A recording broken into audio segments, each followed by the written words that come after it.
আসসালামু আলাইকুম রহমতুল্লাহি ওয়া বারাকাতুহু। আসলে ভিডিওটা আমি না দিয়ে পারলামই না।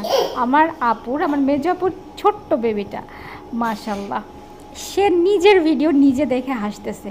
তা আমি তো মানে ভিডিওটা যতবার দেখতেছি আমি হেসে হেসে পাগল হয়ে যাচ্ছি, যার কারণে আপনাদের সঙ্গে ভিডিওটা শেয়ার করলাম। তার ভাব দেখেন, তার হাত নড়ানো দেখেন, তার ভাব দেখেন, আর নিজের ভিডিও নিজে দেখে হাসে। মানে সে কি বুঝতেছে, আমার মাথায় ঢুকতেছে না, সে কি দেখে এত হাসতেছে।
গ্যালারি খুঁজে পাচ্ছে না।